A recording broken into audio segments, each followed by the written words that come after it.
আধারের অরণ্য, গভীর জঙ্গল। জঙ্গলের মধ্যে ঠিকঠাক সূর্যের আলো পড়ে না। শতবর্ষ পুরানো সেই জঙ্গল, পুরানো কাহিনী। নীল শাড়ির মহিলা, গ্রামের ছেলে রাহুল, খুব সাহসী। বইপত্রে ভূতের গল্প শুনতে খুব ভালোবাসে, কিন্তু বিশ্বাস করে না।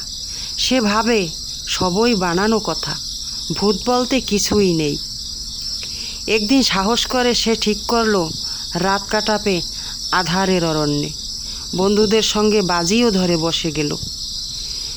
রাত 11টা, হাতে টর্চ লাইট, ব্যাগে শুকনো খাবার আর মোবাইল নিয়ে সে ঢুকে পড়ে অন্ধকার অরণ্যের ভিতরে। প্রথম দিকে কিছুই অস্বাভাবিক মনে হয়নি। পাখির ডাক, ঝিঝির শব্দ সব স্বাভাবিক, কিন্তু রাত 12টা বাজতেই পরিবেশ বদলে গেল। বাতাস একদম নিস্তব্ধ হয়ে গেল।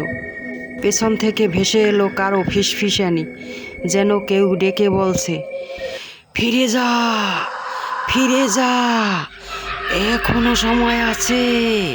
রাহুল ভয় পাওয়ার বদলে সে হেসে বলে, এইসব ভয়ের কায়দা আমার উপর চলে না, বুঝেছো?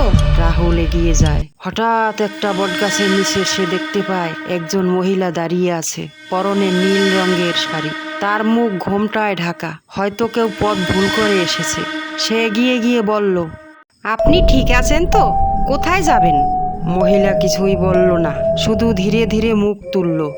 আর সেই মুখই না, শুধু ফাঁকা দুটো চোখ, ঠোঁট নেই, নাক নেই, কেবল ভয়ানক শূন্যতা। রাহুল দৌড়ে পালাতে চায়, কিন্তু পা যেন গেঁথে গেছে মাটিতে। তখন মহিলা এগিয়ে এসে কানের কাছে ফিসফিস করে বলে, তুমি তো বলেছিলে ভূত বলে কিছুই নেই, এখন দেখো,